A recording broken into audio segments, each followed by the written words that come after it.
आकाशवाणी सम्बलपुर जुहार आंचलिक खबर पढ़ुचन तापस रंजन साहू। राज्य आजठानु भोटर तालिका स्वतंत्र सघन संशोधन एसआईआर लगी प्रक्रिया मूल हेउछे। राज्य मुख्य निर्वाचन अधिकारी एसआर गोपालन कहिसेंति प्रक्रिया थी 38,123 जन बूथ स्तरीय अधिकारी बीएलओ घर घर बुलिकरी मतदाता मानकर तथ्य जांच करबे। सेमानकु साहस करवार लगी भिन्न भिन्न राजनैतिक दल तरफु 27,000 नु अधिका बूथ स्तरीय कर्मकर्ता नियोजित होइछन। बीएलओ मानकर जरिया थी साधारण लोके भोटर आईडी संशोधन करि पारबे। एसआईआर प्रक्रिया एबा मासर 28 तारिख तक चलबा बोलिकरी मुख्य निर्वाचन अधिकारी श्री गोपालन कहिछन। प्रधानमंत्री नरेंद्र मोदी एवं काल सकाल 11 बजे आकाशवाणी मन की बात कार्यक्रम जरिए देश और दुनिया सारा लोकर संगे भाव दिया करबे। इटा तांकर 134 नंबर मन की बात कार्यक्रम हबा। मन की बात कार्यक्रम आकाशवाणी और दूरदर्शन जरिए और AIR news website news on AIR mobile app थी प्रसारण करा जिबा। आकाशवाणी संवाद डीडी न्यूज पीएमओ ऑफिसर सूचना और प्रसारण मंत्रालय यूट्यूब चैनल थी तार प्रसारण करा जिबा। प्रधानमंत्री हिंदी अभिभाषण उतरु आंचलिक भाषा थी तार प्रसारण करा जिबा। भुवनेश्वर यूनिट 2 अशोकनगर नुथिबार आघर सरकारी प्राथमिक विद्यालय नु आबा 1 तारिख सोमवार दिन मुख्यमंत्री जन अभियोग शुणाणी हेबा।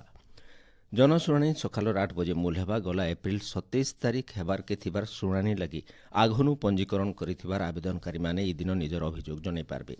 इथि लगी सेमानकु फेरघाए पंजीकरण करबार के नाय पड़े। केन्द्र शिक्षा मंत्री धर्मेन्द्र प्रधान नूआदिल्ली ठाने समग्र शिक्षा अभियान अधीन पांठी प्रदान और इतार विनियोग बाबदे समीक्षा करिछन। बैठक थी समग्र शिक्षा 3.0 के आयबा दिने अयतका दक्ष स्वच्छ और फलाफल भित्तिक करबार के जोर दिया जाइछे। ई बछर ठानु देशर स्कूल शिक्षा व्यवस्था थी अयतका समन्वय और व्यापक प्रभाव पकाबार लगी गुटे एकीकृत आभिमुख्य ग्रहण करा जिबा बोलिकरी केन्द्र मंत्री श्री प्रधान कहिछन। से कहिछन योजना अनुसार समग्र शिक्षा अभियान पीएम पोषण उल्लास पीएमश्री और अलगा सबु प्रमुख फ्लैगशिप योजना मानकर मिश्रण के समन्वित करा जिबा जेनटा समग्र शिक्षा व्यवस्था के गुटे करे रखबार थी साहज करबा। उपमुख्यमंत्री कृषि और कृषक सशक्तिकरण मंत्री कनक वर्धन सिंहदेव नूआदिल्ली ठाने एतिबार जातीय खरीफ सम्मेलन थी जोग देकरी राज्यर डिजिटल और स्थायी संस्कार विषय आलोचना करिछन। इतार छड़ा श्री सिंहदेव राज्यर प्रमुख दाबी विषय आलोचना करिछन। केन्द्र सरकार पूर्वोदय दूरदृष्टि और राज्यर विकसित ओडिशा 2036 आभिमुख्य नेकरी राज्य सरकार ग्रामीण भित्तिभूमिर उन्नति चाषी मानकर आय बढ़ाबार और जलवायु सहनशील कृषि व्यवस्था गठन करबार लगी चाषी केन्द्रिक नीति कार्यकारी करुछन दलकरी श्री सिंहदेव कहिछन। उपमुख्यमंत्री श्री सिंहदेव आयबा 2026 खरीफ ऋतु लगी गुरुत्वपूर्ण रणनीति उपरे केन्द्रीय नेता मानकर संगे भी आलोचना करिछन। ओडिशा न गुटे उन्नत पैकेजिंग ग्लास कोर सबस्ट्रेट उत्पादन यूनिट स्थापना करबार के ओडिशा सरकार इंटेल कॉर्पोरेशन और 3DS यूएस भितरे बुझामणा पत्र स्वाक्षरित होइछि। ई प्रकल्प देशर सबुठानु बड़ उच्चा प्रजुक्ति उत्पादन निवेश भितर गुटे आए। ई यूनिट भुवनेश्वर खोर्धा भितरे स्थापना हेबार प्रस्ताव रहिছে।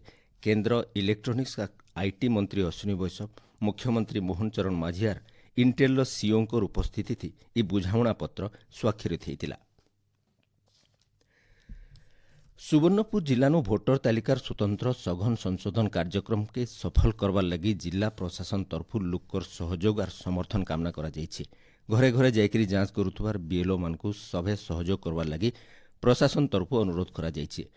लोकर सुविधा लगी जिलापालकर कार्यालय और सबु उपजिलापालकर कार्यालय अनु हेल्प डेस्क व्यवस्था करा जाइछि। इतार सहित भोटर तालिका बाबदे कैंसिविल साहाज लगी टोल फ्री नंबर 1950 थी संपर्क करबार लगी परामर्श दिया जाइछि। राज्य अपराध और अपराधी मानकर विरोध थी ओडिशा पुलिस रो स्पेशल ड्राइव गला 18 दिने 5703 जनकर विरोध नो जामीन विहीन वारेंट कार्यकारी करा जाइछि।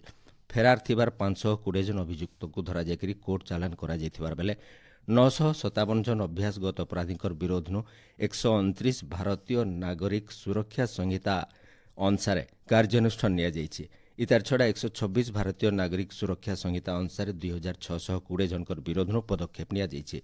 आयबा दिने भी अपराध और अपराधी मानकर विरोध नो स्पेशल एनफोर्समेंट जारी रहबा बोलिकरी पुलिस महानिर्देशक जोगेश बहादुर खुरानिया कहिछन। ବ୍ୟାଙ୍କକ୍ଠାରେ ଚାଲିଥିବା ବିଶ୍ୱ ପାରା ତୀରନ୍ଦାଜି ସିରିଜ୍ 2024 ଓଡ଼ିଶାର ପାରା ତୀରନ୍ଦାଜ ପାୟଲ ନାଗ 2ଟା ସ୍ୱର୍ଣ୍ଣପଦକ ଜିତିକରି ଏବେ ଏସିୟ ପାରା ଗେମ୍ସ 2024 ଲାଗି ଯୋଗ୍ୟତା ଅର୍ଜନ କରିଛନ୍। ଏଛିନି ଆଞ୍ଚଳିକ ଖବର ଇନ ଶେଷ ହେଲା। ଆର ବେଲର ଆଞ୍ଚଳିକ ଖବର ଶୁଣିପାରବେ ରାତି 7:02 ଜୁହାର।